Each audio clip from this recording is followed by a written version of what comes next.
আল্লাহ আমার রব, এই রবি আমার সব। দামে দামে তুন মনে তারি অনুভব। তোমার দুনিয়াতে আমি যেদিকে তাকাই, অথই নিয়ামতে ডুবে আছি সবাই। পাক পাখালির গানে শুনি তসবি কলরব, তসবি কলরব। আল্লাহ আমার রব, এই রবি আমার সব। আসসালামু আলাইকুম, আলহামদুলিল্লাহ, আসসালাতু ওয়াসসালাম আলা রাসূলিল্লাহ।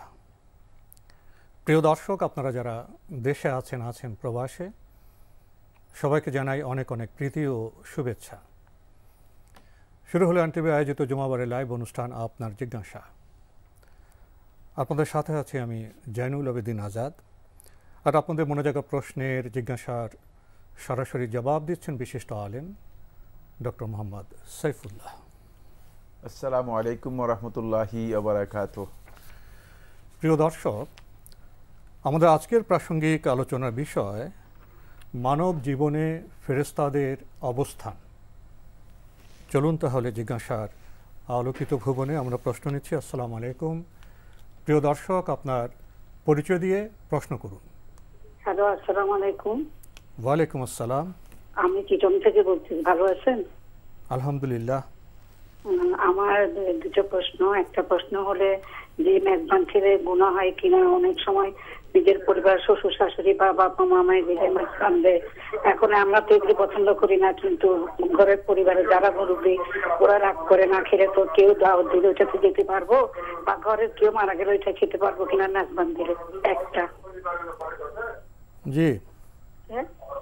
আর আরেকটা হচ্ছে জিকির আজকাল কতগুলো বই আছে, আমি মুখস্থ করতে পারি না ওগুলো, তো দেখে দেখে দোয়া করি আল্লাহর কাছে, তো এগুলো আল্লাহ গ্রহণযোগ্য, আল্লাহর কাছে গ্রহণযোগ্য হবে কিনা। ধন্যবাদ আপনাকে। আপনার প্রথম প্রশ্ন, পারিবারিক জীবনে মেহমান আসে, আত্মীয় স্বজন আসে, ঘরে অনেক লোক থাকে, এখানে আপনি পর্দার বিষয়টি উল্লেখ করেছেন।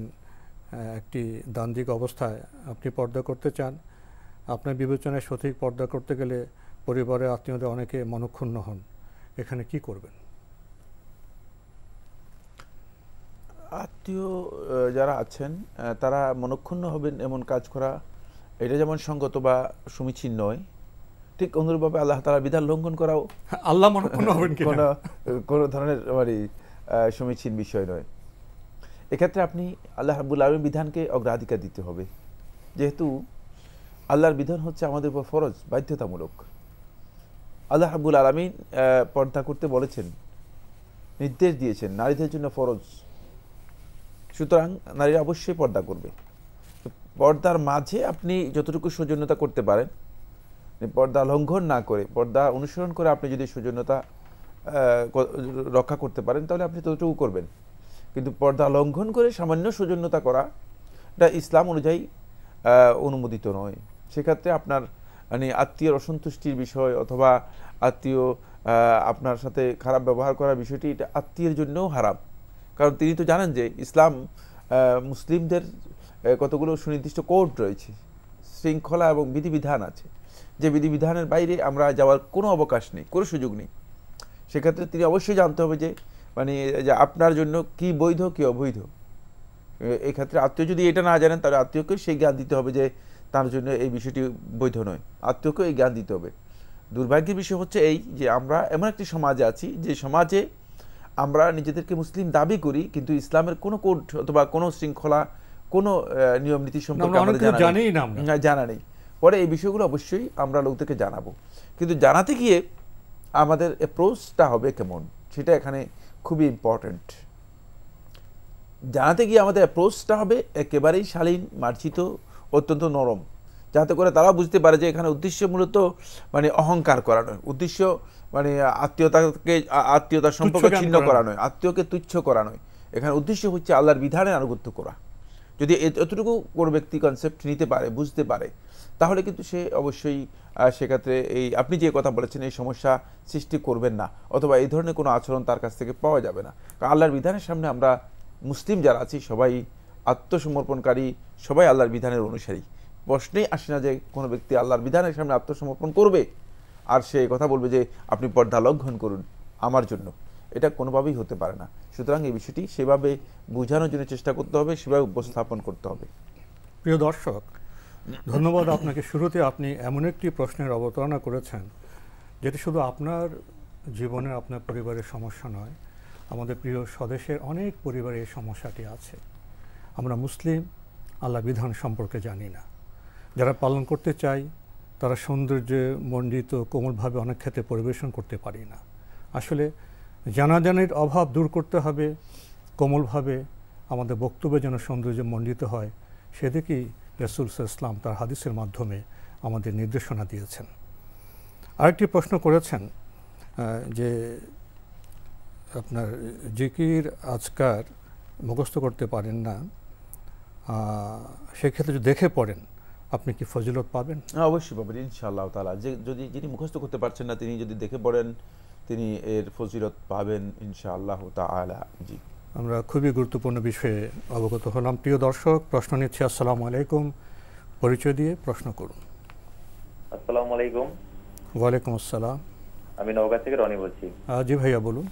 আমার দুইটি প্রশ্ন। প্রথম, সন্তান জন্মের পর যে আজানটি দেওয়া হয়, হ্যাঁ, আসলে এটা কি কাছাকাছি গিয়ে শুধু আজানটা দিলেই হবে না আসলে ডান কানে দিতে হবে? আর দ্বিতীয় প্রশ্ন, বাচ্চা জন্মগ্রহণের পর যে 7ম দিনে আমরা আকিকার পশু জবাই করি, এরপর যে মাথার চুলটা কেটে সেই চুল পরিমাণ কি আসলে সোনা দিতে হবে না রূপা দিতে হবে? আর এই প্রশ্নের প্রাসঙ্গিক যে সোনা রূপাই দিতে হবে না এর মূল্যে টাকা দিলে হবে? ধন্যবাদ আপনাকে, খুবই জীবন ঘনিষ্ঠ প্রশ্ন করেছেন। সন্তান আমাদের প্রিয় বিষয়, সন্তান জন্মগ্রহণ করে। আপনার প্রশ্ন হলো আজান কি কানের কাছে এসে দিতে হবে?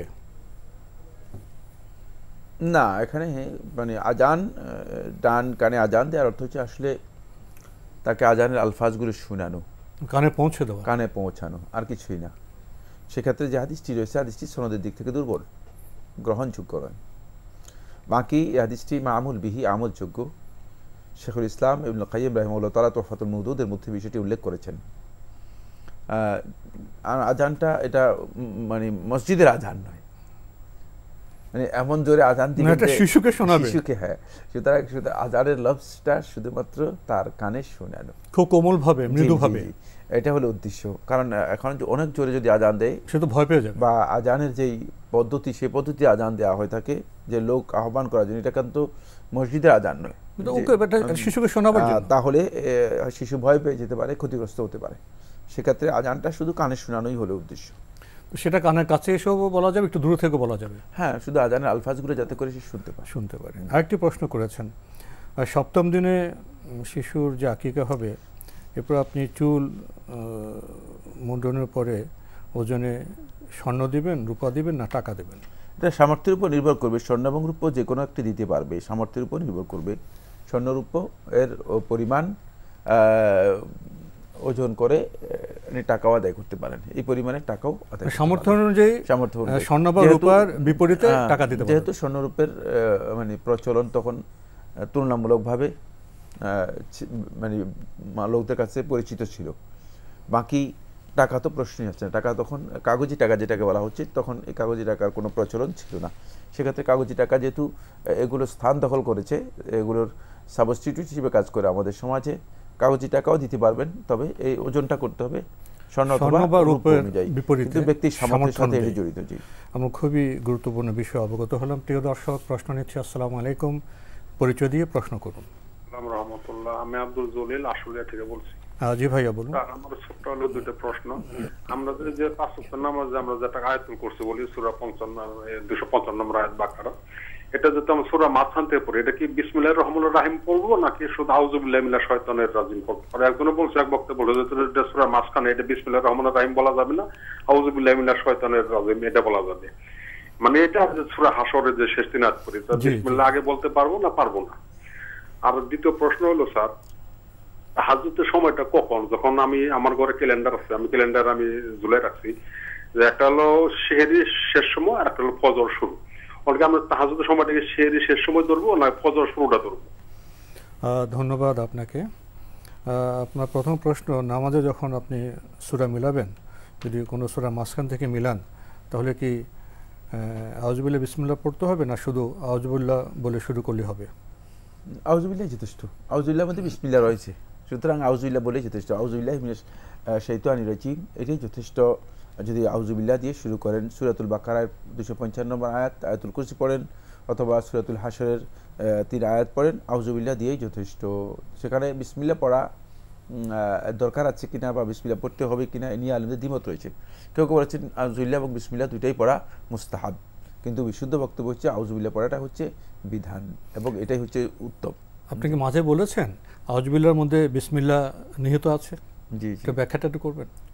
আল্লাহর নাম তো আউযুবিল্লাহ যখন বললাম এর অর্থই তো আল্লাহর নামেই শুরু করছে, তাহলে এই ব্যাখ্যাটা আল্লাহর কাছে আশ্রয়, যেহেতু এই ব্যাখ্যাটা জানলে আমরা বিসমিল্লাহ পড়ার জন্য খুব বেশি বোধহয় কোনো প্রয়োজন, একই কথাই আমরা ব্যাখ্যা জানলাম, বিষয়টা আমাদের কাছে যেহেতু আল্লাহ তাআলা নাম দিয়ে শুরু করেছেন, আউযুবিল্লাহ এবং বিসমিল্লাহ দুটি একই মানে মিনিং রয়েছে। ব্যাখ্যা জানার পরে বিষয়টা বোধ আমাদের কাছে আরো সহজে উঠল। প্রিয় দর্শক, আপনি আরেকটি বিষয় জানতে চেয়েছেন তাহাজ্জুদের সময় প্রসঙ্গে। তাহাজ্জুদের সময় প্রশ্ন করেনি, প্রশ্ন করেছে তাহাজ্জুদের শেষ সময় নিয়ে। আসলে তিনি তাহাজ্জুদের সময় আর তাহাজ্জুদের শেষ সময় দুইয়ের মধ্যে পার্থক্য রয়েছে। তাহাজ্জুদের শেষ সময় হচ্ছে ফজর উদিত হওয়ার আগ পর্যন্ত। এখন আপনি যে ক্যালেন্ডারের কথা উল্লেখ করেছেন, এই ক্যালেন্ডারগুলোর মধ্যে যথেষ্ট মিস্টেক রয়েছে। এখন আপনার কাছে কোন ক্যালেন্ডার আছে, সেই ক্যালেন্ডার অনুযায়ী আমি কি বলবো আমি জানি না, কারণ নানা গবেষণা আমি আপনার ক্যালেন্ডার দেখি নাই, সুতরাং আপনার ক্যালেন্ডার অনুযায়ী আমি কোনো তথ্য আপনাকে এখান থেকে প্রোভাইড করতে পারবো না, এটা আমার পক্ষে পসিবল না। বাকি ফজর উদিত হওয়ার আগ পর্যন্ত জায়েজ আছে, আপনি সলাতুত তাহাজ্জুদ আদায় করতে পারবেন।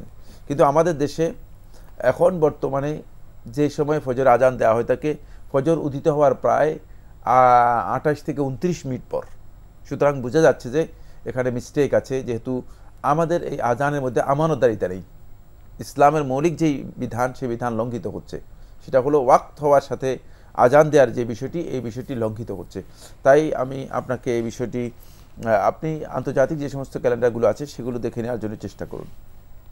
আমরা জানলাম বিষয়টি সম্পর্কে। প্রিয় দর্শক, প্রশ্ন নিচ্ছি। আসসালামু আলাইকুম, পরিচয় দিয়ে প্রশ্ন করুন। ওয়ালাইকুম আসসালাম। ভাই আমার তিনটে ছোট ছোট প্রশ্ন ছিল। দুটি প্রশ্ন করুন। একবারে ছোট প্লিজ, আমি লাইন করুন। জি, আপনি প্রশ্ন করুন।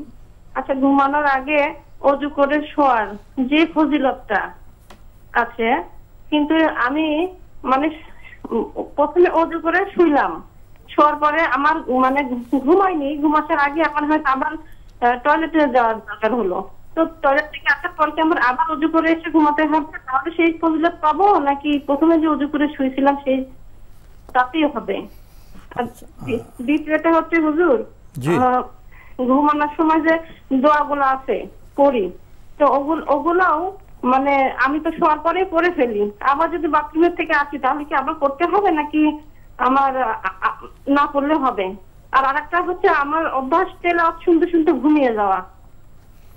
আমার ছেলে মেয়েও তাই, সেই অভ্যাস। তো শুনতে শুনতে যদি ঘুমায় যায় তাহলে কি আমার গুনাহ হবে হুজুর? তেলাওয়াত শুনতে শুনতে ঘুম, মানে শুনতে শুনতে মানে ওটা হওয়ার পরে মানে শেষ হয়ে যায়, একটা করে সূরা হওয়ার পরে শেষ হয়ে যায়, মানে চলতে থাকে না, কিন্তু শুনতে শুনতে যদি আমি ঘুমায় যাই তাহলে কি আমার গুনাহ হবে? ধন্যবাদ আপনাকে, খুব সুন্দর প্রশ্ন করেছেন। উনি বলছেন যে ঘুমের আগে তো ওযু করে শুলেন, এটা ফজিলত আছে, শোয়ার পর যদি আবার টয়লেট পায়, আবার এসে শোন, এতে কি ফজিলত নষ্ট হবে না ফজিলত থাকবে? টয়লেটে যাওয়ার পর আপনাকে উযু করতে হবে, টয়লেটে যাওয়ার পর আপনাকে উযু করতে হবে, উযু করে আবার এসে শুইতে হবে। যেহেতু আপনি টয়লেটে গিয়েছেন, সেগুলো আপনি মানে কি বলে, আপনি তো উযু নষ্ট হয়ে গেছে, সুতরাং উযু করে আবার আসতে হবে, কিন্তু আপনি শুয়েছেন মানে উযু করে শুয়েছেন, এর মধ্যে আপনার কোনো না কোনো কারণে যদি উযু নষ্ট হয়ে যায়, অথবা ঘুমের মধ্যে তো তাকলিফ নেই, প্রশ্নই আসে না, ঘুমের মধ্যে কোনো শরীয়তের কোনো বিধানই প্রযোজ্য হয় না। বাকি এর আগেও যদি কোনো কারণে আপনি শুয়েছেন এবং উদ্দেশ্য হচ্ছে উযু সহ শুয়েছেন, কিন্তু এর মধ্যে কোনো কারণে উযু নষ্ট হয়েছে, তাহলে আপনার উযু না করলেও আপনি এই ফজিলত পাবেন। যেহেতু আপনি উজু করেই শুয়েছেন, আপনার সুন্নাটুকু আদায় হয়ে যাবে, সুন্নাটুকু আদায় হয়ে আমল তো হয়ে গেছে। হ্যাঁ, যেহেতু আমল হয়েছে, কিন্তু টয়লেটে গিয়েছেন এরপর উজু করে, অবশ্যই টয়লেটে গেলে উজু করে আসতে হবে। আমরা জানলাম বিষয়টি সম্পর্কে। আরেকটি প্রশ্ন করেছেন, ঘুমে যাওয়ার আগত কিছু দোয়া পড়েন, ঘুম আসেন, এরপর আবার যদি আপনি টয়লেটে যান, এসে কি আবার সেই দোয়াগুলো পড়তে হবে? না, এই দোয়াগুলো আর পড়তে হবে না, এই দোয়াগুলো আর পড়তে হবে না, যেহেতু আপনার প্রয়োজনের জন্য আপনি টয়লেটে গিয়েছেন। আপনি ঘুমের আগে যে দোয়াগুলো আছে সেগুলো পরে শুয়েছিলেন, কিন্তু আপনার প্রয়োজনে আপনাকে টয়লেটে যেতে হয়েছে। যেমন ওই ব্যক্তির মতো, যে ব্যক্তি রাত্রে দোয়া পড়ে ঘুমিয়েছে, রাত্রে আবার তার টয়লেটের জন্য কি হয়েছে, উঠতে হয়েছে, তাকে আবার দ্বিতীয়বার ঘুমের যে দোয়াগুলো আছে সেগুলো পড়তে হবে না। আরেকটি প্রশ্ন আপনি করেছেন, তেলাওয়াত শুনতে শুনতে যদি ঘুম এসে যায়, এ থেকে গুনাহ হবে? না, ঘুম আসলে তো গুনাহ হওয়ার আগেই বলেছি, ঘুম আসলে শরীয়তের সমস্ত বিধান তার উপর কি হয়ে যাবে, প্রযোজ্য হবে না, প্রযোজ্য হবে না। জি, শরীয়তের তাকলিফ তার উপর থেকে উঠে যাবে, সুতরাং গুনাহের প্রশ্নই আসবে না। জি, আপনি যে বিষয়টিকে ভয় করছেন সেটি আসলে কোনো ভয়ের বিষয় নয়। ইসলাম খুবই সহজ ধর্ম। এখন আমাদের জানার বাকি। প্রিয় দর্শক, প্রশ্ন নিচ্ছি। আসসালামু আলাইকুম, পরিচয় দিয়ে প্রশ্ন করুন। আমি মোহাম্মদ আব্দুল্লাহ দুলাল, ঢাকা থেকে বলছি। জি ভাইয়া, বলুন। আমার দুটি প্রশ্ন। আমার প্রথম প্রশ্ন হলো, আমরা জেনেছি যে জামাতে যখন আমরা নামাজ পড়ি এবং জামাতে নামাজ পড়লেও সূরা ফাতিহা মুক্তাদিকে পড়তে হবে। আচ্ছা, সেটা জোরে হোক আস্তে হোক, আপনাদের কাছ থেকে আমরা জেনেছি, এটাই হলো সহিহ। আমার প্রশ্ন হলো, আমি যদি মুক্তাদি হিসাবে প্রথম রাকাতে আমি রুকু পেলাম, আমি রুকুতে গেলাম, কিন্তু আমি আলহামদুলিল্লাহ সূরাটা পেলাম না প্রথম রাকাতে। আমি তো পরবর্তীতে আমি তিন রাকাত পড়লাম জামাতে, পরবর্তীতে এক রাকাত আমি পড়বো। তো সেই ক্ষেত্রে আমি তো রুকু পেলাম, মানে আমি পুরা নামাজটাই পেয়ে গেলাম, আমি 4 রাকাতই পেয়ে গেলাম, আমার তো আলহামদুলিল্লাহ সূরাটা পড়া হলো না। তো এই ক্ষেত্রে আমি কি করব, আমার নামাজটা কি হবে? আপনার কি আর কোনো প্রশ্ন আছে? আরেকটা প্রশ্ন আছে আমার, সেটা হলো, আমরা এই জুম্মা বারের দিন আমরা যখন জুম্মার নামাজে যাচ্ছি, সেখানে খুতবা এবং বয়ান, এই দুইটা জিনিস আমরা শুনতে পাই, একটা বয়ান আর একটা খুতবা। আসলে এই দুটোর ভিতরে পার্থক্যটা কি, বয়ান এবং খুতবা? ধন্যবাদ আপনাকে, খুবই গুরুত্বপূর্ণ প্রশ্ন আপনি করেছেন। আপনি প্রথম যে বিষয়টি উল্লেখ করেছেন, জামাতে নামাজ পড়ছেন, আপনি বলছেন যে সূরা ফাতিহা না পড়লে নামাজ হবে না। প্রথম রাকাতে আপনি রুকু পেয়েছেন, সূরা ফাতিহা পড়তে পারেননি, তো এটা কি ওনার জন্য কোনো সমস্যা হবে? না, রুকু পেলেই আপনি ওই রাকাত পেয়ে গিয়েছেন, সুতরাং সূরা ফাতিহা পড়তে হবে। এটা যদি সূরা ফাতিহা পড়ার মতো সুযোগ থাকে, কোনো সময় ছিল না তো আপনার, তো সূরা ফাতিহা আপনি তো কিয়াম পান নাই, সুতরাং সূরা ফাতিহা পড়ার যদি আপনার কাছে যদি সুযোগ না থাকে, তাহলে আপনার কাছ থেকে সূরা ফাতিহা সাকিত হয়ে যাবে, সূরা ফাতিহা সাকিত হয়ে যাবে, যেহেতু আপনি সময় পাননি। সুতরাং আপনি সময় না পাওয়ার কারণে আপনি সূরা ফাতিহা না পড়লেও কোনো অসুবিধা নেই, আপনার রাকাত হয়ে গেছে, যেহেতু রাসূলুল্লাহ সাল্লাল্লাহু আলাইহি ওয়াসাল্লামের হাদিস রয়েছে। এটা আন্দাজে বললে তো চলবে না, মানে এর জন্য দলিল কি আমার কাছে?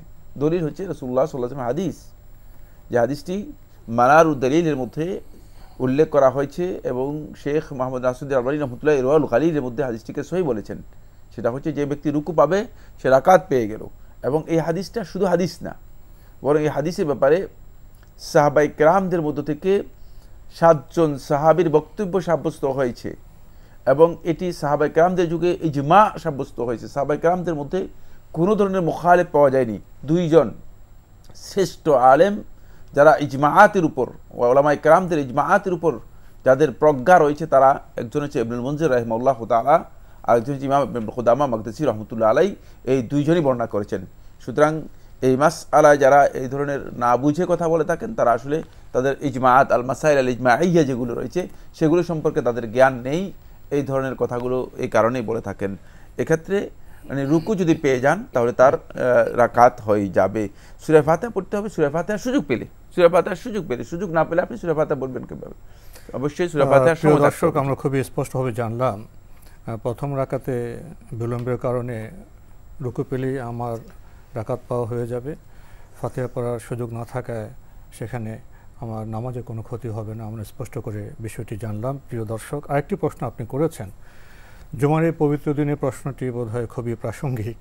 অনেক মসজিদে দেখা যায় একটি বয়ান হয় এবং একটি খুতবা হয়। ওনার প্রশ্ন হলো, এই দুয়ের মধ্যে পার্থক্য কী? এটা আসলে আমি অনেক বিস্তারিত আলোচনা করব না, অনেক দীর্ঘ একটি প্রশ্ন রয়েছে। খুতবা হচ্ছে রাসূলুল্লাহ সাল্লাল্লাহু আলাইহি ওয়াসাল্লাম সুন্নাহ দ্বারা সাব্যস্ত হয়েছে, আর বয়ান আমরা নিজেরা আবিষ্কার করেছি। তাহলে বোঝা গেল যে খুতবাটা হচ্ছে সুন্নাহ আর বয়ানটা হচ্ছে আমাদের আবিষ্কার, নূতন সংযোজন। খুব ভালো করে খেয়াল করুন, খুতবাকে তারা যেভাবে দিয়ে থাকেন সেটা হচ্ছে খুতবাকে আরবিতে দিয়ে থাকেন যাতে করে মানুষ বুঝতে না পারে, কারণ যেহেতু সাধারণ পাবলিক যারা আরবি কিছুই বুঝে না, পাবলিক নয় মানে যারা অডিয়েন্স আছে তারা তো মানে আরবি বুঝেই না, একটু স্টেজ উপরে গিয়ে দেখে যে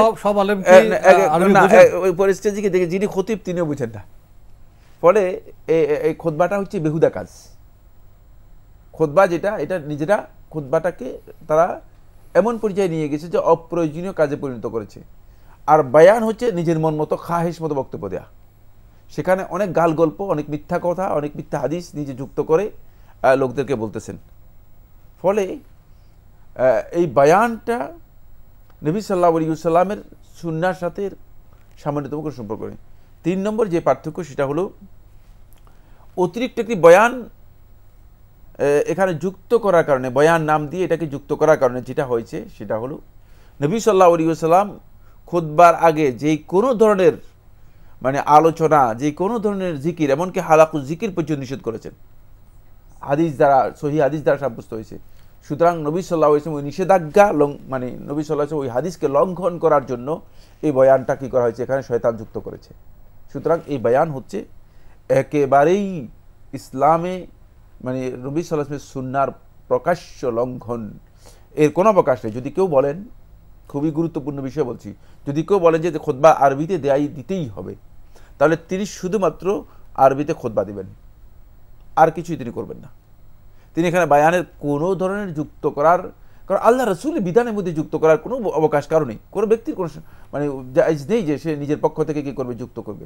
যদি তিনি এই প্রশ্ন আনেন, এই কথা বলেন যে খুতবা অবশ্যই আরবিতে দিতে হবে, আরবিতে দেওয়াটা ফরজ, তাহলে অবশ্যই তিনি কেবল, তাহলে যদি আরবিতে খুতবা দেওয়াটা ফরজ হয়ে থাকে নবী সাল্লাল্লাহু আলাইহি ওয়াসাল্লাম সুন্নাহ অনুযায়ী, তাহলে আর খুতবার আগে নতুন কথা যুক্ত করার বিধান কোথায় পেয়েছে? এই বিধান তো রাসূল সাল্লাল্লাহু আলাইহি ওয়াসাল্লাম দেন নাই। সুতরাং এটি একেবারেই ভুল, বিভ্রান্ত এবং একটি বেদাতি তরিকা, যেটা আমাদের সমাজে ব্যাপকভাবে প্রচলিত হয়েছে। আমি অত্যন্ত বিনয়ের সাথে আমাদের ওলামায়ে কেরাম, আইমাতুল মাসাজিদ, মসজিদের ইমামদেরকে অনুরোধ করব যে এই ধরনের বিভ্রান্তি এবং ভ্রষ্টতা থেকে যেন আমরা জাতিকে উদ্ধার করতে পারি। কোনো খুতবার উদ্দেশ্য হচ্ছে উপদেশ দেয়া। এখন খুতবার এই উপদেশ আপনি যদি আরবিতে দেন মানুষদেরকে, আর মানুষ আরবির একটা শব্দও না বুঝে, কী লাভ হলো? কোনো লাভ তো নেই। এই জন্য আল্লাহ সুবহানাহু ওয়া তাআলা মানে নবী এবং রাসূলদেরকে প্রেরণ করেছেন, ওয়া মা আরসালনা মিন কাবলিকা মির রাসূলিন ইল্লা বিলিসানি কওমিহি। যত নবী এবং রাসূলদেরকে আমি প্রেরণ করেছি সবাইকে তাদের স্বজাতির ভাষা দিয়ে প্রেরণ করেছি, আমাদের লিইউবাইয়িনা লাহুম, যাতে করে তাদের কাছে আল্লাহর দ্বীনকে স্পষ্ট করে বুঝিয়ে দিতে পারে। তো আমি যদি বুঝাইতেই পারলাম না, আমি আরবিতে বললাম মানুষদেরকে, মানুষ কিছুই বুঝতো না, তাহলে এটাকে খুতবা বলা হবে না। এটি খুতবা যে অর্থ সে অর্থ বহন করে না। আমাদের প্রশ্নে যেতে হবে, কিন্তু বিষয়টি এতটা গুরুত্বপূর্ণ, একটি বিষয় আপনার সামনে পেশ করতে হচ্ছে, সেটা হলো খুতবা তো নসিহত, উপদেশ, মানুষকে বুঝতে হবে, উপলব্ধি করতে হবে, না বুঝলে সে নসিহত কীভাবে পালন করবেন? তাহলে খুতবায় কোরআন এবং হাদিস তো আরবিতে হবে, বাকি নসিহতটা যদি বোধগম্য ভাষায় অর্থাৎ মাতৃভাষা করা হয়, তাতে কি খুতবার কোনো অঙ্গহানি হবে, খুতবার কোনো ক্ষতি হবে? আমি আপনাকে এই বিষয়ে বলছি, বিস্তারিত আলোচনার দাবি রাখে বলি নাই। শুধু ইমাম আবু হানিফা রাহমাতুল্লাহ বলছেন যে শুধু সুবহানাল্লাহ বললেই এর হুকুম আদায় হয়ে যাবে। যদি মানুষের বোধগম্য ভাষায় বলবো, যেহেতু মানুষকে বুঝতে হবে, পালন করতে হবে, আর কোরআন হাদিস বক্তব্য সেখানে আসবে, সেটা তো আরবিতে আসবে, আমরা বোধগম্য ভাষা, মাতৃভাষা সেটা আমরা বুঝে দেব। আমি আশ্চর্য হবে যে এখন মাযহাবের দোহাই দিয়ে বলা হচ্ছে যে এটা আরবিতে দিতে হবে, কিন্তু ইমাম আবু হানিফা রাহমাতুল্লাহ থেকে রিওয়ায়াত সাব্যস্ত হয়েছে, তার ছাত্র ইমাম আবু ইউসুফ রাহমাতুল্লাহ বর্ণনা করেছেন শুধু সুবহানাল্লাহ বললেই খুতবার হুকুম আদায় হয়ে যাবে। আমরা জানলাম বিষয়টি সম্পর্কে, সময়ের স্বল্পতার কারণে আমরা বিস্তৃত আলোচনা যেতে পারিনি। বিষয়টি অবশ্যই আমাদের উপলব্ধি করতে হবে, সঠিক খুতবার পথে আমাদের যেতে হবে। প্রিয় দর্শক, প্রশ্ন নিচ্ছি। আসসালামু আলাইকুম, পরিচয় দিয়ে প্রশ্ন করুন। জি, ওয়ালাইকুম আসসালাম, আমি টাঙ্গাইল মির্জাপুর থেকে বলতেছি। জি বলুন। আমার প্রথম প্রশ্ন হচ্ছে যে শুনেছি যে মাজলুম ব্যক্তিদের দোয়া নাকি আল্লাহ কবুল করেন, তো মাজলুম ব্যক্তি বলতে আসলে কি বোঝায় সেটা একটু বুঝিয়ে বলবেন। আল্লাহ কবুল করেন মাবরুর ব্যক্তি? জি জি জি। আচ্ছা জি। আর আরেকটা প্রশ্ন হচ্ছে যে আমরা তো মানুষ, অনেক সময় চারদিক থেকে বিপদ আপদ, রোগ শোক এসব ঘিরে ধরে আমাদেরকে, তো সেই সময় আমরা ভেঙে পড়ি, হতাশ হয়ে পড়ি, কান্নাকাটি করি। আসলে এই সম্বন্ধে কি আল্লাহ কোনো আশার বাণী দিয়েছেন যেন আমরা ভেঙে না পড়ি, আমরা যেন সফল হব এই আশা করতে পারি? ধন্যবাদ আপনাকে, আপনি খুব সুন্দর প্রশ্ন করেছেন। প্রথম প্রশ্ন, মাবরুর ব্যক্তির দোয়া কবুল হয়ে থাকে, আপনার জিজ্ঞাসা হলো মাবরুর ব্যক্তি কারা? না, কোন হাদিসের কোন লফজ অথবা কোরআনে কোথাও মাবরুর ব্যক্তির দোয়া কবুল হয়ে থাকে এই ধরনের কোনো বক্তব্য আমার জানা নেই। আপনি শুনেছেন, কি শুনেছেন সেটা স্পষ্ট হয়নি। মাবরুর শব্দ বলেছেন? আমি তো আর প্রশ্ন করলাম মাবরুর, উনি তো মাবরুরই বললেন। মাবরুর শব্দটি নাকি মাজলুম? মাজলুম শব্দ আসতে পারে, মাজলুম হতে পারে। মাজলুম হলে ঠিক আছে, মাজলুমের দোয়া কবুল হয়ে থাকে। মাজলুম হচ্ছে যে অত্যাচারিত, মানে যার হক কেউ অন্যায়ভাবে নষ্ট করছে, আর সেই অন্যায়ের প্রতিবাদ করার মতো বা হক মানে অন্যায়কারী জালেম থেকে উদ্ধার করার মতো তার সামর্থ্য নেই, তার সে শক্তি নেই, সে সবর ইখতিয়ার করে আল্লাহ রাব্বুল আলামিনের কাছে যদি দরখাস্ত করে, আল্লাহ রাব্বুল আলামিনের কাছে যদি বলে, আল্লাহ সুবহানাহু ওয়া তাআলা তার হাত, তার এই দোয়া কবুল করবেন। রাসূলুল্লাহ সাল্লাল্লাহু আলাইহি ওয়াসাল্লাম বলেছেন, সহিহ বুখারী হাদিসে এসেছে, ইত্তাকি দাওয়াতাল মাজলুম, মাজলুমের দোয়াকে ভয় করো, খবরদার। বিরতিতে যাব। ফাইন্না লাইসা বাইনাহা ওয়া বাইনাল্লাহি হিজাব, যে এর মাঝে আর আল্লাহর মাঝে কোনো পর্দা থাকে না, আড়াল থাকে না, সোজা আল্লাহ তাআলার কাছে পৌঁছে যায়। সুতরাং এটি কবুল হয়ে থাকে। এটা হলো মাজলুমের। মাজলুম। আমরা বিরতিতে যাব। আরেকটি বিষয় যদি ছোট্ট করে বলতেন। উনি বলছেন মানব জীবনে তো বিপদ আসে, রোগ শোক ইত্যাদি আসে, অনেক সময় হতাশা চলে আসে, তো এক্ষেত্রে কি ইসলাম আমাদের কোনো আশার বাণী শোনায়? হতাশা সেগুলো আশার বাণী শোনাবে না। যদি হতাশা না আসে, যদি কোনো ব্যক্তি ধৈর্য ধারণ করে, তাহলে তার জন্য আশা বাণী রয়েছে, ইন্নাল্লাহা মা'আস সাবিরিন, তাহলে আল্লাহ তাআলা সাহায্য শামিলে হাল হবে, তাৎক্ষণিকভাবে আসবে যদি ধৈর্য ধারণ। তাহলে রোগ শোক বিপদ আপদ হতাশ হব না, আমরা যে অবস্থা আল্লাহ দিয়েছেন সেটাকে আমরা ধৈর্য ধারণ করব, তাহলে আল্লাহ আমাদের গুনাহ মাফ করবেন, আমাদের মর্যাদা উন্নীত করবেন। আমাদের আজকের প্রাসঙ্গিক আলোচনার বিষয় মানব জীবনে ফেরেশতাদের অবস্থান, এ বিষয়ে কিছু বলবেন? খুবই গুরুত্বপূর্ণ একটি বিষয়, মানব জীবনে ফেরেশতাদের অবস্থান। আসলে আমরা মানুষ যারা আছি আল্লাহর বান্দা হিসেবে, আল্লাহ সুবহানাহু ওয়া তাআলা যে আমাদেরকে মানে পৃথিবীতে শুধু সৃষ্টি করে বান্দা হিসেবে ছেড়ে দিয়েছেন, আমাদের উপর কোনো ধরনের মনিটরিং অথবা কোনো ধরনের দায়িত্বশীল নেই, বা আমাদেরকে কোনো দিক থেকে আল্লাহ সুবহানাহু ওয়া তাআলা হেফাজত করছেন না, এই ধারণা করার কোনো সুযোগ নেই। বরং আল্লাহ রাব্বুল আলামিন আমাদেরকে মানে প্রত্যেকটি ক্ষেত্রে, প্রত্যেকটি অবস্থানে আল্লাহ রাব্বুল আলামিনের পক্ষ থেকে একদল, শুধু একজন দুইজন নয়, মানে একদল ফেরেশতা দিয়ে প্রতিদিন আল্লাহ সুবহানাহু ওয়া তাআলা আমাদেরকে হেফাজত করছেন, এবং আমাদের প্রত্যেকটি বিষয়কে, প্রত্যেকটি কাজকে, প্রত্যেকটি পদক্ষেপ, এমনকি সামান্যতম কোনো মানে নড়াচড়া যদি হয়ে থাকে সেটাকেও পর্যন্ত আল্লাহ রাব্বুল আলামিন লিপিবদ্ধ করছেন, সংরক্ষণ করছেন, রেকর্ড করছেন। জায়গা পরিমাণ হলেও ভালো হোক মন্দ হোক, যতই ক্ষুদ্র হোক না কেন, যতই ক্ষুদ্র হোক না কেন, আল্লাহ সুবহানাহু ওয়া তাআলা কোরআনে কারীমে সূরাত আল-ইনফিতারের 10, 11, 12 এই আয়াতে আল্লাহ তাআলা ইরশাদ করেন, ওয়া ইন্না আলাইকুম লাহাফিজিন, তোমরা জেনে রাখো নিশ্চয়ই তোমাদের উপর একদল হেফাজতকারী, সংরক্ষক রয়েছেন। লাহাফিজিন আই লা মালাইকাতান হাফিজিন, এমন একদল ফেরেশতা আছে যে ফেরেশতারা তোমাদেরকে হেফাজত করতেছে। এখান থেকে বোঝা যাচ্ছে যে বিভিন্ন বালা মুসিবত, বিভিন্ন সমস্যা আসলে বান্দাদেরকে হেফাজত করার জন্য আল্লাহর পক্ষ থেকে একদল ফেরেশতাকে আল্লাহ রাব্বুল আলামিন দায়িত্ব দিয়ে রেখেছেন, যারা আল্লাহর বান্দাদেরকে হেফাজত করবেন, রেগুলার হেফাজত করে থাকেন। এরপর এদের বৈশিষ্ট্য আল্লাহ তাআলা বলছেন যে এই হেফাজতকারীরা দুই ধরনের হয়। একদলকারী হেফাজত, যারা আল্লাহর বান্দাদেরকে বিপদ আপদ, আল্লাহ তাআলার নির্দেশ, আল্লাহ রাব্বুল আলামিনের কোনো মানে শাস্তি যদি তার জন্য এসে যায়, যেখান থেকে আল্লাহ তাআলা তাকে হেফাজত করবেন, অথবা কোনো সংকট তার সামনে এসে যায় সেখান থেকে হেফাজত করবেন, এই ধরনের হেফাজত করা। একটা হচ্ছে আল্লাহর শাস্তি বা বিধান, কঠিন কোনো বিষয় থেকে তাকে হেফাজত করা। আরেকটা হচ্ছে তার যত কাজকর্ম আছে, তার যত অ্যাক্টিভিটিস আছে, অ্যাক্টিভিটিসগুলোকে, আমালগুলোকে হেফাজত করা। এই হাফেজিন যারা আছে, এদের একদলের পরিচয় করে দিচ্ছেন কিরামান কাতিবিন, এরা হচ্ছে কিরামান সম্মানিত। হাফেজিন যারা, এরা শুধুমাত্র হাফেজিন না, এদের পরিচয় হচ্ছে এরা সম্মানিত, কাতিবিন, এবং এরা লিখক, সম্মানিত। এদের লিখার জ্ঞান আছে, এরা লিখেন। ইয়ালামুনা মা তাফআলুন, খুবই গুরুত্বপূর্ণ পয়েন্ট। সেটা হলো এরপরে আল্লাহ তাআলা আমাদেরকে জানিয়ে দিচ্ছেন যে তোমরা যা করো সব কিছু তারা জানে। সুতরাং এখান থেকে বোঝা যাচ্ছে যে আমাদের যত কাজ আছে, মানে যত কাজ দুই প্রকার, একটা হচ্ছে মুখের কাজ, অঙ্গ প্রত্যঙ্গের কাজ, আর হচ্ছে মানে অন্তরের কাজ। শুধুমাত্র অন্তরের কাজ ছাড়া আর বাকি যত কাজ আছে যেগুলো মানুষ অঙ্গ প্রত্যঙ্গের মাধ্যমে করে থাকেন, এগুলো সবগুলোই ফেরেশতারা জানেন। এগুলো সব আমলের মধ্যে অন্তর্ভুক্ত যেগুলো ফেরেশতারা জেনে থাকেন, এবং সেগুলো সব কিছু ফেরেশতারা হিফাজত করে থাকেন। একদল ফেরেশতা এখানে হিফাজত করে থাকেন।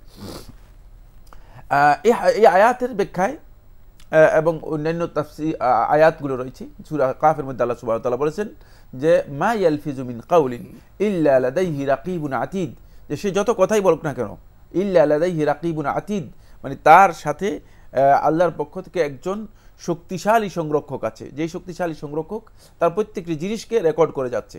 সুতরাং বোঝা গেল যে আল্লাহর পক্ষ থেকে রেকর্ডকারী রয়েছে। এখান থেকে আল্লাহ রাসূল সাল্লাল্লাহু আলাইহি ওয়াসাল্লাম আমাদেরকে এই আয়াতগুলোকে আরেকটু এক্সপ্লেইন করেছেন, ব্যাখ্যা দিয়েছেন। সে ব্যাখ্যা হচ্ছে এই, প্রত্যেকটি মানুষের জন্য আল্লাহ রাব্বুল আলামিনের পক্ষ থেকে দুইজন ফেরেশতা নিয়মিত কাজ করছে, যারা মানে এই দুইজন ফেরেশতা ভালো এবং মন্দ এই দুটি জিনিস, একজন ফেরেশতা ভালো কাজগুলোকে সংরক্ষণ করেন, আরেকজন ফেরেশতা খারাপ কাজগুলোকে সংরক্ষণ করেন। এবং এই ফেরেশতাগুলো আমাদের যে যত আমল আছে সেই আমলগুলোর সব কিছু তারা সাক্ষী থেকে যাচ্ছে, সব কিছু সাক্ষী থেকে যাচ্ছে। সুতরাং আপনি যখন একান্তে যাচ্ছেন, আপনি যখন অভিসারে যাচ্ছেন, হয়তো আমি মনে করছি যে না কেউ তো দেখে না, কেউ তো দেখছে না, কেমন এই ব্যাপারটা এমন নয়। আব্দুল্লাহ ইবনে আব্বাস রাদিয়াল্লাহু তাআলা বলেন, তুমি যখনই একান্তে আসো তখন তোমার উচিত হচ্ছে তুমি ওই সমস্ত ফেরেশতাদেরকে ফেরেশতাদেরকে লজ্জাবোধ করো, ওদের প্রতি তোমার লজ্জা আসা উচিত যারা তোমার সাথে রয়েছেন, যারা তোমার সাথে রয়েছেন। সুতরাং এই যে দুজন ফেরেশতা আছে, এই দুজন ফেরেশতা এই কাজটি করে থাকেন। একটি হাদিসের মধ্যে, হাদিসটাকে কেউ কেউ হাসান বলেছেন, কেউ কেউ হাসান লেগাই বলেছেন, কেউ কেউ দাঈফ বলেছেন, কিন্তু হাদিসটা অনেকে দলিল হিসেবে উল্লেখ করেছেন। সেটা হচ্ছে এই যে এই দুজন ফেরেশতার মধ্যে মানে কর্তৃত্ব দেওয়া হয়েছে ডান দিকে যে ফেরেশতা রয়েছেন তার উপর। ডান দিকে যে ফেরেশতা রয়েছে তাকে কর্তৃত্ব দেওয়া হয়েছে, মানে সে ডান দিকের ফেরেশতা নেক আমলগুলো রেখে থাকেন।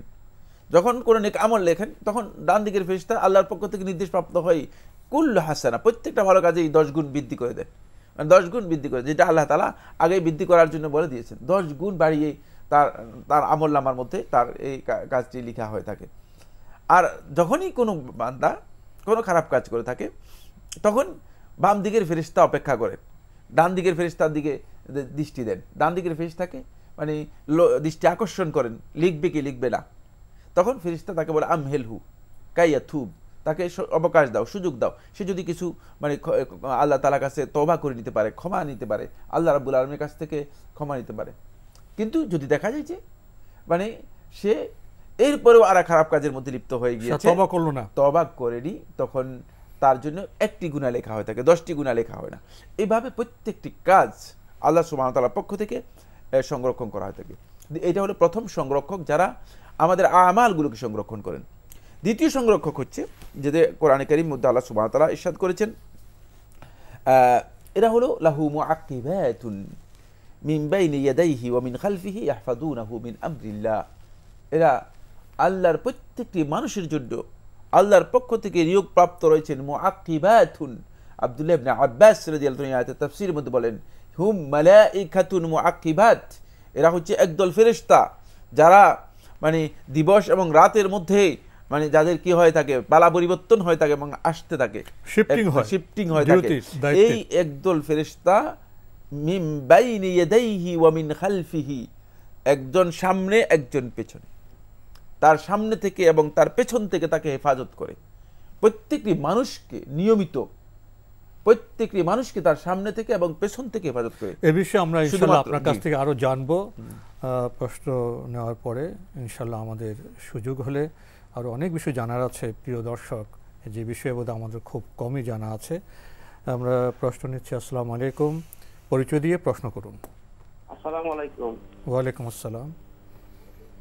আমি কলাবাগান থেকে বলছি, মোহাম্মদ আসাদুজ্জামান। জি ভাইয়া বলুন।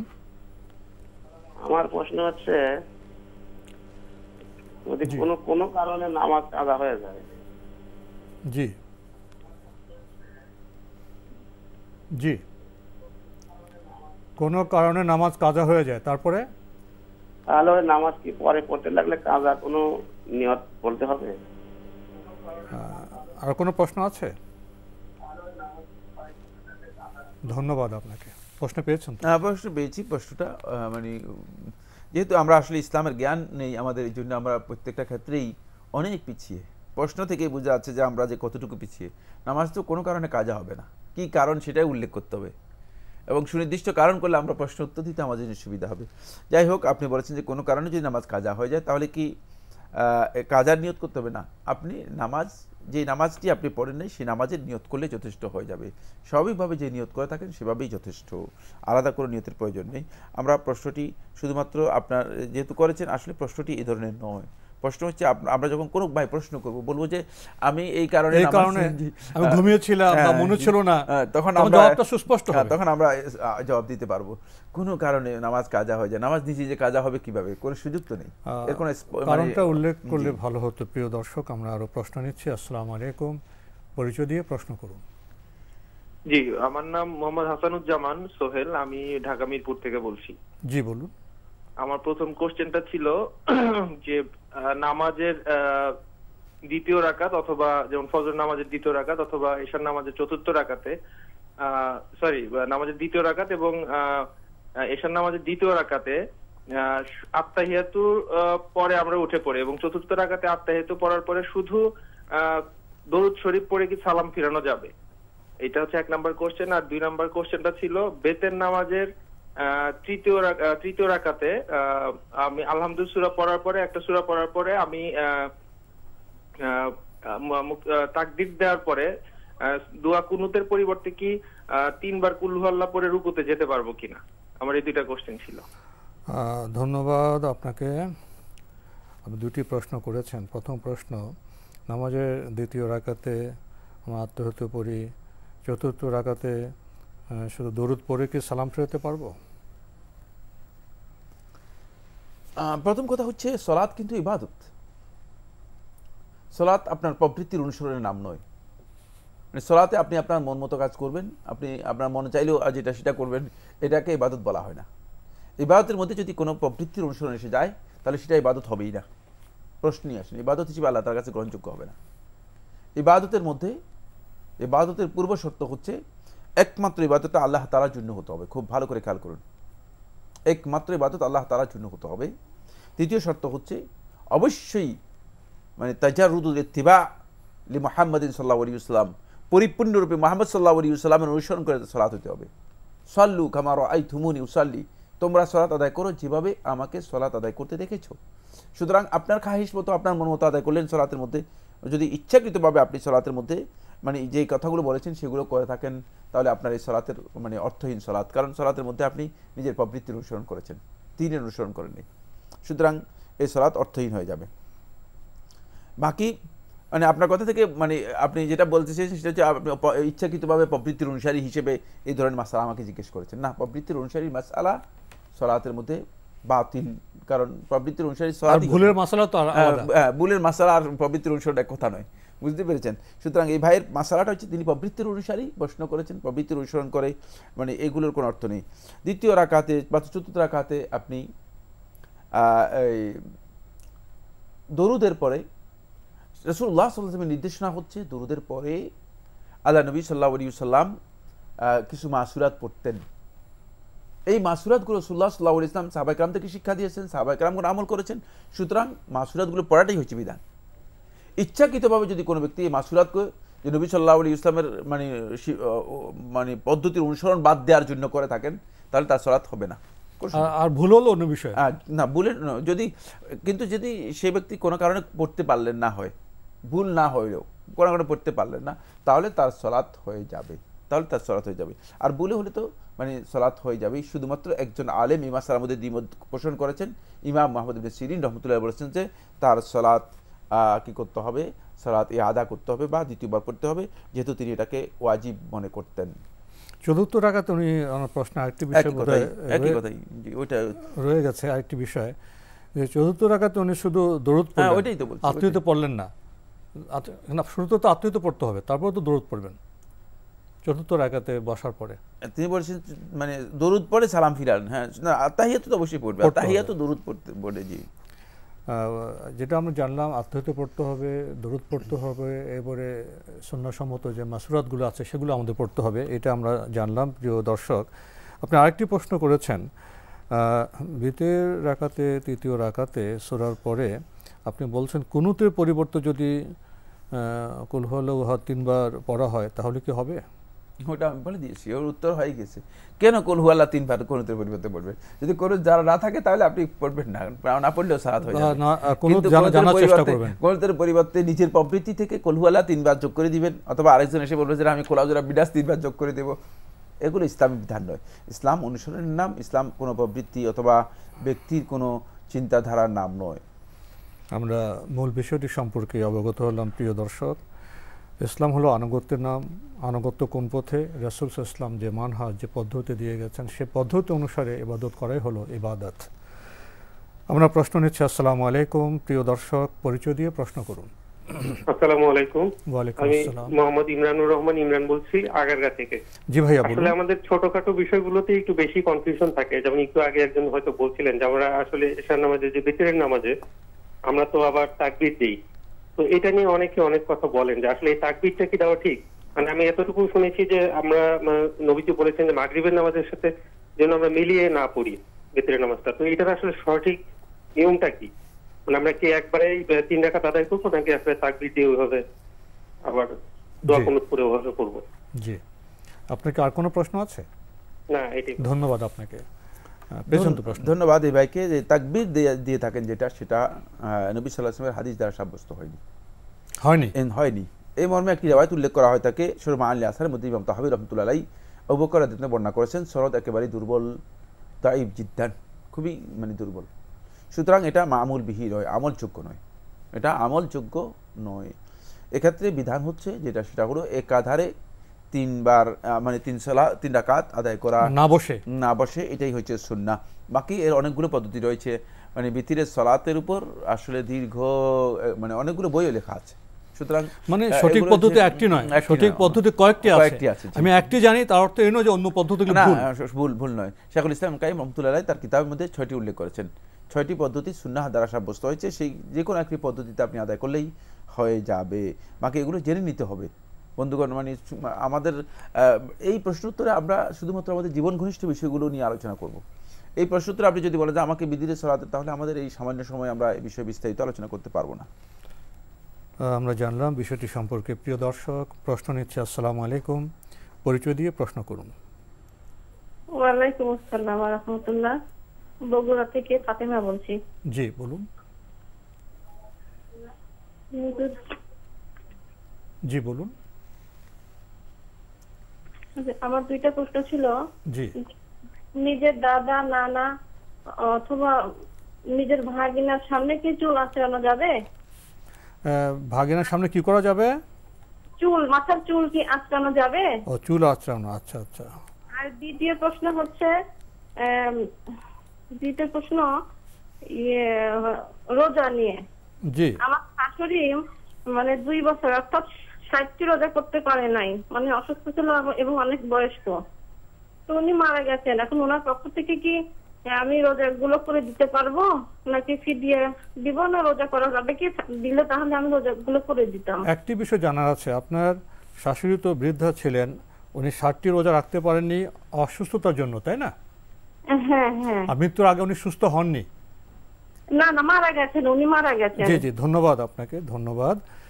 আপনি খুবই গুরুত্বপূর্ণ 2টি প্রশ্ন করেছেন। একটা কথা, আমার নাম আসলে ফাতিমা না, আমার নামটা আসলে নাইস, কিন্তু আমার ভালো লাগে না নামটা। আমি সবাইকে আমার নামটা ফাতিমা বলি, তাহলে কি এতে গুনাহ হবে হুজুর?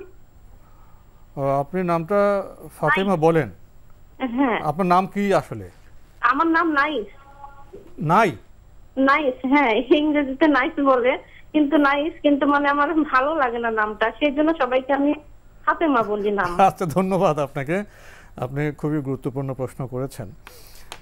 আপনার প্রথম প্রশ্ন, নিজের আপন দাদা, নানা এবং ভাগিনাদের সামনে কি চুল আঁচড়ানো যাবে? দাদা এবং নানা মাহরাম, কোনো সন্দেহ নেই। ভাগিনা নিজের আপন, এটাও মাহরাম। কিন্তু এর অর্থই নয় যে আসলে তাদের সামনে সব কিছু করা যায়। সেটা নির্ভর করবে অবস্থার উপর। উত্তম হচ্ছে বিশেষ করে নারীদের একান্তে মানে সাজসজ্জা অথবা এই কাজগুলো একান্তেই করা। মানে করতে গিয়ে যদি দাদা নানা চলে আসেন তো অসুবিধা নেই, ভাগিনা আসলো আপন অসুবিধা নেই, জায়েজ নয়। কিন্তু মানে সাজ গোছ ইত্যাদির বিষয় এগুলো তাদের সামনে করা। আর খেয়াল রাখতে হবে মাহরাম এরও যাদের যাদের সাথে মাহরাম বিবাহের সম্পর্ক হারাম তাদের সাথেও একটা শালীনতা সৌন্দর্য আছে, একটা সীমা থাকতে হবে, সীমা আছে। জি, সেই সীমাটুকু হচ্ছে মাহরামরা বিভিন্ন বয়সে হতে পারে। প্রতি বয়সের মাহরাম যারা আছে, মাহরাম হলেও তাদের যেহেতু মানুষ হিসেবে মানে একটা টেন্ডেন্সি, সেক্সুয়াল টেন্ডেন্সি তাদের মধ্যে কাজ, শয়তান ওয়াসওয়াসা দিতে পারে, হ্যাঁ শয়তান ওয়াসওয়াসা দিতে পারে, ফিতনার কারণ হতে পারে। সুতরাং সেই ক্ষেত্রে অবশ্যই একজন নারীকে সতর্কতা অবলম্বন করতে হবে। এজন্য মানে সব মাহরামকে সামনে নিয়ে এসে মাথার চুল আঁচড়ানোর কাজ করার দরকার নেই, সেটা একান্ত ব্যক্তিগত কাজ হিসেবে করা যায়। কিন্তু যদি কোনো কারণে তারা এসে যায়, হারাম বা নিষিদ্ধ নয়। আমরা বিষয়টি পার্থক্য আশা করি উপলব্ধি করেছি। প্রিয় দর্শক, আপনি আরও প্রশ্ন করেছেন, আপনার শাশুড়ি বৃদ্ধা অসুস্থ ছিলেন, জীবনের শেষ পর্যায়ে উনি 60টি রোজা রাখতে পারেননি এবং অসুস্থ অবস্থায় উনি ইন্তেকাল করেছেন।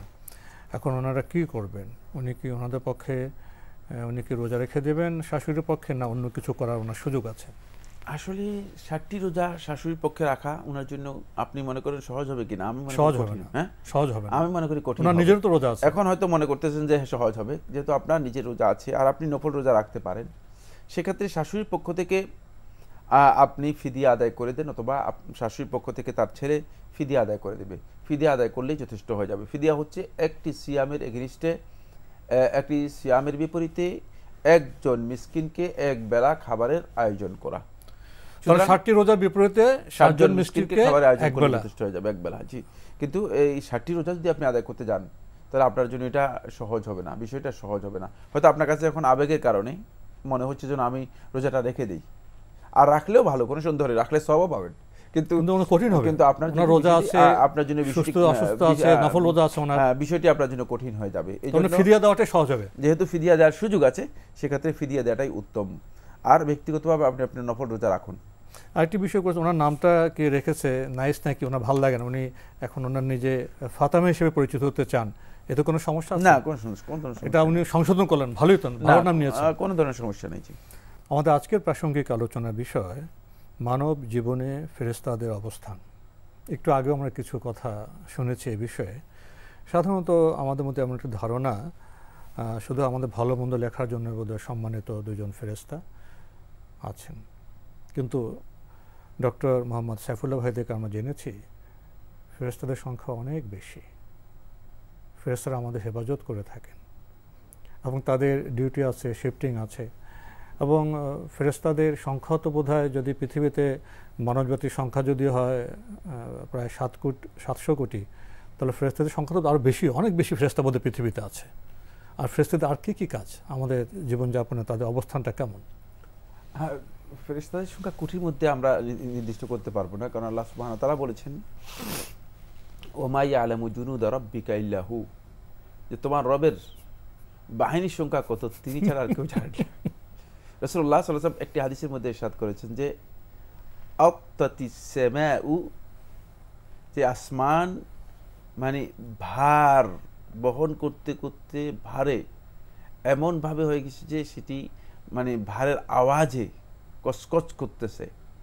এমন কিভাবে যে মা মিন শিবিরিন, কোন করে বলতে মা মিন বাইন, যে একটা বিঘত জায়গা নেই, ইল্লা ওয়াফিহি, ওর মধ্যে মালাকুন একজন ফেরেশতা, রাকিউন আও সাজিদ, এর মধ্যে একজন ফেরেশতা রুকু করে আছে অথবা একজন ফেরেশতা সিজদা করে আছে।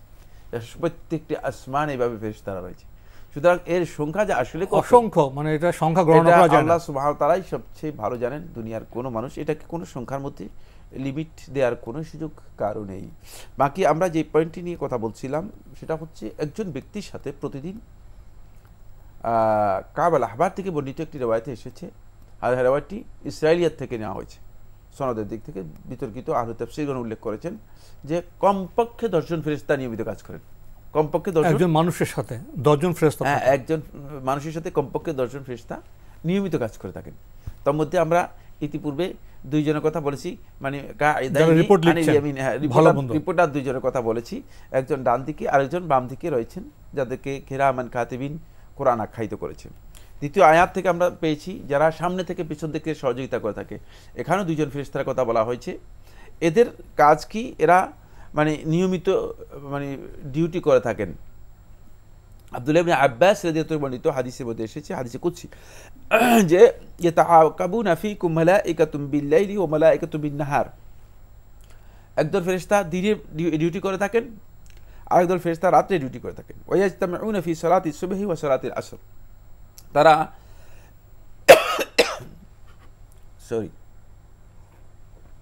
তারা ফজরের সালাতে এবং আসরের সালাতের সময় তারা একত্রিত হয়।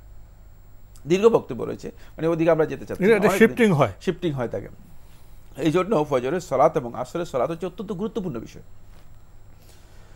এবং এই সময় আল্লাহ রাব্বুল আলামিনের কাছে বান্দাদের দিবসের যে রিপোর্ট, এই রিপোর্টগুলো পেশ করা হয় থাকে। আরেক দল ফেরেশতা আছে যারা একজন বান্দাকে তার আল্লাহর পক্ষ থেকে সে যে দান করে থাকে, এই দানের বিষয়গুলোকে আল্লাহ তাআলা কি করেন, এগুলো গ্রহণ করে থাকেন এবং তার জন্য দোয়া করতে থাকেন, এই ফেরেশতা হচ্ছে যে আল্লাহর পক্ষ থেকে দুইজন ফেরেশতা অবতীর্ণ হন, প্রতিদিন আসেন। যখন কোনো বান্দা দান করে থাকে তখন তার জন্য দোয়া করেন, আল্লাহুম্মা আতি মুনফিকান খালাফান, হে আল্লাহ, যে দান করলো তাকে ব্যালেন্স দাও, মানে বৃদ্ধি করে দাও। দানের জন্য ব্যালেন্সের দোয়া করেন। আর যদি কোনো ব্যক্তি দান না করে থাকে, আরেকজন ফেরেশতা তার সাথে থাকেন, এটা শুধুমাত্র এই কাজের জন্য।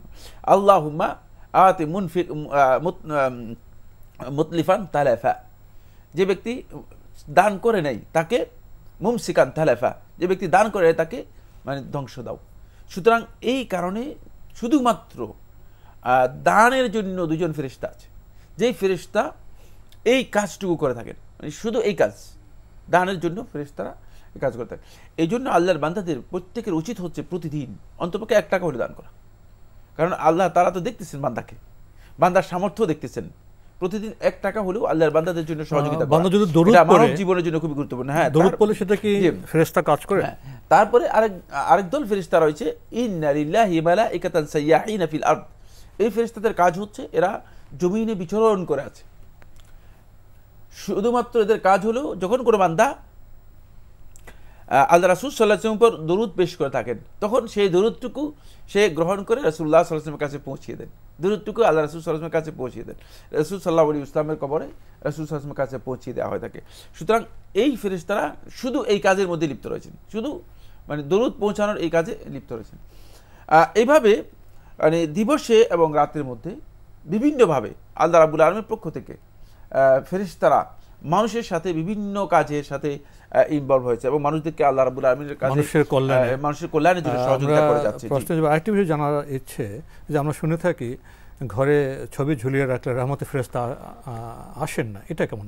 এটা হচ্ছে এটা সুনির্দিষ্ট একটি দল, ফেরেশতাদের একটি দল আছে যারা আল্লাহ রাব্বুল আলামিনের পক্ষ থেকে বান্দাদেরকে রহমত দেওয়ার জন্য পৃথিবীতে আল্লাহ সুবহানাহু ওয়া তাআলা অবতীর্ণ করে থাকেন। তারাই শুধু কেবল ঘরে প্রবেশ করবে না, কিন্তু যে সমস্ত ফেরেশতা বান্দার নিয়মিত কাজের সাথে জড়িত, হেফাজতে জড়িত, এই ফেরেশতারা অবশ্যই এখানে প্রবেশ করবে। কিন্তু ওই রহমতের, যেহেতু রহমতের ফেরেশতা রহমত নিয়ে এসেছে, কিন্তু সেই ঘরের মধ্যে যদি ছবি ঝুলানো থাকে, অথবা সেই ঘরের মধ্যে যদি কুকুর থাকে, অথবা সেই ঘরের মধ্যে যদি মানে এমন বিষয় থাকে যেগুলো রাসূল সাল্লাল্লাহু আলাইহি ওয়াসাল্লাম নিষেধ করেছেন, তাহলে সেখানে ওই রহমতের ফেরেশতা প্রবেশ করবে, তাহলে আমরা বঞ্চিত হয়ে যাব, রহমত থেকে আমরা বঞ্চিত হয়ে যাব। তাহলে বিষয়টি তো খুব গুরুত্বপূর্ণ বিষয়। অনেক বিষয় ছিল বোধহয় আরো, কিন্তু প্রিয় দর্শক, আমাদের তো আপনাদের প্রশ্ন নিতে হবে, তা আমরা আলোচনা সংক্ষিপ্ত করে আপনাদের প্রশ্নে যাচ্ছি। আসসালামু আলাইকুম, পরিচয় দিয়ে প্রশ্ন করুন। লাইনে আছেন? জি, যে আপনার পরিচয় দিয়ে প্রশ্ন করুন। জি, আসসালামু আলাইকুম। ওয়ালাইকুম আসসালাম। জি, আমি মোহাম্মদ বাহাউদ্দিন। জি ভাইয়া বলুন। জি, আমি রামপুরা থেকে বলছি। জি, আপনাকে শুনতে পাচ্ছি, প্রশ্ন করুন। জি জি, আমার প্রথম প্রশ্ন হচ্ছে, আমার মাঝে মাঝে এমন মনে হয়, জি জি জি, মাঝে মাঝে মনে হয়, আমার মাঝে মাঝে এমন মনে হয় যে আল্লাহ রাব্বুল আলামিন মানুষকে সৃষ্টি করছে। জি বলুন। হ্যাঁ, তারপরে আমরা যারা মুসলমান তো বিভিন্ন ভাবে আল্লাহর ইবাদত করি, বা কখনো কখনো ইবাদতে কোনো সমস্যা হয় বা ঠিক মতো করতে পারি না। জি, তো তখন আল্লাহ রাব্বুল আলামিন আবার বলছে যে মৃত্যুর পরে মানুষকে মানে ভীষণ আযাবের সম্মুখীন হইতে হবে। তো এটা কেন, এটা আমার মাঝে মাঝে খুব মানে নিজের কাছে ইয়ে হয়, মানে আযাব কেন? আচ্ছা, আর কোনো প্রশ্ন আছে? হ্যাঁ, তো হ্যাঁ, এতে কি কোনো গুনাহ হবে কিনা? আচ্ছা, জি জি 2 নম্বর প্রশ্ন হচ্ছে, জি, আর 2 নম্বর প্রশ্ন হচ্ছে, আমার এক আত্মীয়, জি, যে উনি ওনার বাবা মায়ের সম্মতিক্রমেই বিয়ে করেছে। জি, বিয়ে করার পরে উনি 1 বছরের মতো দেশের বাইরে ছিলেন।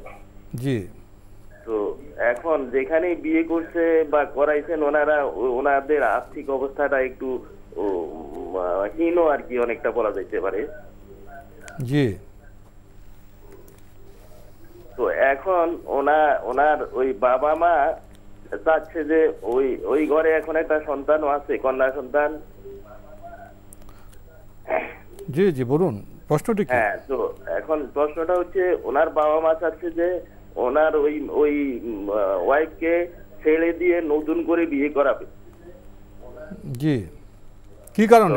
এখন উনি কিন্তু ওনার ওই বাবা মার কথা না শুনে উনি বলছে যে না, আমি আমার ওয়াইফকে ছাড়বো না, আমি আমার সন্তান নিয়ে থাকবো। হ্যাঁ, আপনারা বললেও আমি ছাড়বো না। এই অবস্থায় কি ওনার কোনো গুনাহ হবে কিনা, বা বাবা মার কথা না শোনার কারণে ওনার কোনো গুনাহ হবে কিনা, এটাই। ধন্যবাদ আপনাকে, আপনি বিস্তারিত প্রশ্ন করেছেন। প্রথম প্রশ্ন শুনে মনে হচ্ছে আপনি ইসলামের যে ঈমান আকীদা, এই বিষয়ে বোধহয় আপনার সম্যক ধারণা নেই। আপনার প্রশ্নের মধ্যে আপনি ঠিক রাউজি ভাব ঠিক বলতে পারছিলেন না। যদ্দূর বলেছেন যে আপনি জেনেছেন যে মুসলমান হতে হলে ইবাদত করতে হয়, ইবাদত করতে গিয়ে সমস্যা হয়, আবার আল্লাহ বলেছেন এ কারণে আযাব দেওয়া হবে, এগুলি কেন? আপনার মধ্যে যে সব প্রশ্ন জাগে, এতে কি আপনার কোনো গুনাহ হবে? ধন্যবাদ এই ভাইকে।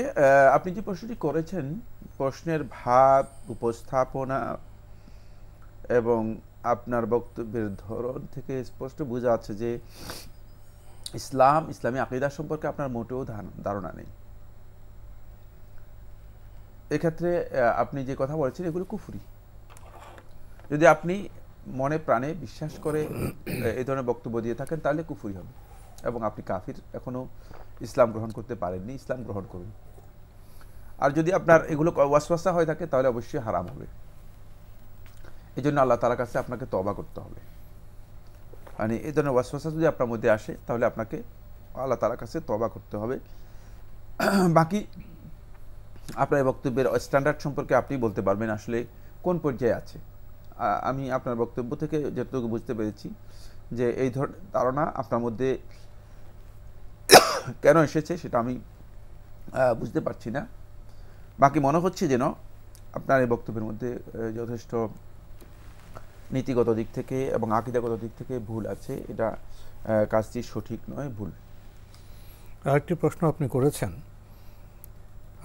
আপনার এক আত্মীয় পিতামাতার সম্বন্ধিত বিয়ে করেছেন, দেশের বাইরে ছিলেন, ওই ফ্যামিলিটি একটু দরিদ্র, একটি কন্যা সন্তান হয়েছে। এখন পিতামাতা চাচ্ছেন ডিভোর্স দিয়ে নতুন জায়গায় বিয়ে করাতে। এখন বর বলছেন, অর্থাৎ পিতামাতা ছেলে বলছেন না, সেই স্ত্রীকে নিয়ে, সন্তানকে নিয়ে তিনি সংসার করবেন। তো এ কারণে কি তার কোনো গুনাহ হবে? পিতামাতা কেন চাচ্ছেন আসলে ডিভোর্স দেওয়ার জন্য? যদি কোনো সুনির্দিষ্ট কারণ না থাকে, তাহলে অবশ্যই পিতামাতার এই কাজটি শুদ্ধ নয়, তাহলে এই জন্য গুনাহগার হবে না। কিন্তু যদি পিতামাতা সুনির্দিষ্ট কোনো কারণ দর্শাতে পারেন, বলতে পারেন, যেই কারণে আসলে তারা চাচ্ছেন যে তালাক দেওয়ার কথা বলছেন, তাহলে সেক্ষেত্রে উচিত হচ্ছে তার পিতামাতার নির্দেশ অনুসরণ করা। কিন্তু সেটা অবশ্যই তাকে বুঝতে হবে যে কি কারণে তাকে বলা হচ্ছে। পিতামাতারও তো কোনো একটা যুক্তি থাকতে হবে, মানে সঙ্গত কারণ থাকতে হবে, সঙ্গত কারণ থাকতে হবে। মানে বিয়ে করানো হয়েছে এটা কি খেলার বিষয় নয়, জি এটা মানে খেলার মতো। স্ত্রী আছে, সন্তান আছে, সেখানে পিতামাতা কেন বলছেন সেটা যদি কোনো সঙ্গত কারণ না থাকে, তাহলে পিতামাতাকে যৌক্তিকভাবে বিষয়গুলো যারা অভিভাবক আছে অথবা দায়িত্বশীল পর্যায়ের লোকদের মাধ্যমে বোঝানো, তাদের সাথে কোনো ধরনের কনফ্লিকশনে না গিয়ে, তাদের সাথে গন্ডগোলে না গিয়ে, ঝামেলায় না গিয়ে তাদেরকে সুন্দরভাবে বোঝানোর জন্য চেষ্টা করা, এটা হচ্ছে দায়িত্ব। প্রিয় দর্শক, সময়ের কারণে আমরা আজকের প্রশ্ন নিতে পারছি না, তবে আপনাদের অবগতির জন্য জানাতে পারি আপনার জিজ্ঞাসা অনুষ্ঠানটি সপ্তাহে রবি, সোম, মঙ্গল, বুধে 4 দিন বিকেল 5:30 সম্প্রচার হয়ে থাকে। ওইসব অনুষ্ঠানে আপনাদের মনোজায়গা প্রশ্ন চিঠির মাধ্যমে, ইমেলের মাধ্যমে পাঠাতে পারেন। আমাদের ঠিকানা পরিচালক আপনার জিজ্ঞাসা, এনটিভি, বিএসএসি ভবন, 7ম তলা, 102 কাজী নজরুল ইসলাম অ্যাভিনিউ, কারওয়ান বাজার, ঢাকা 1215। ইমেল অ্যাড্রেস আপনার জিজ্ঞাসা @ntvbd.com। এছাড়া এনটিভি অনলাইনেও আপনারা আমাদের অনুষ্ঠান দেখতে পারবেন, ভিজিট করুন www.ntvbd.com। ইউটিউবে এবং ভেরিফাইড ফেসবুক পেজেও আপনারা আমাদের অনুষ্ঠান দেখতে পারবেন। প্রিয় দর্শক, সবশেষে রয়েছে গ্রন্থ পরিচিতি। আমাদের আজকের গ্রন্থের নাম কোরআনিক চিকিৎসা রুকাইয়াহ। এই গ্রন্থটির মূল লেখক ওয়াহিদ বিন আব্দুস সালাম বালি।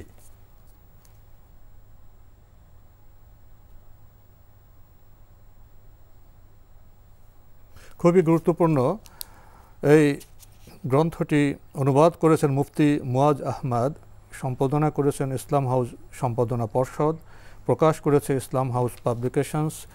এই গ্রন্থটির মূল্য 250 টাকা। দীর্ঘ সূচি রয়েছে গ্রন্থটির।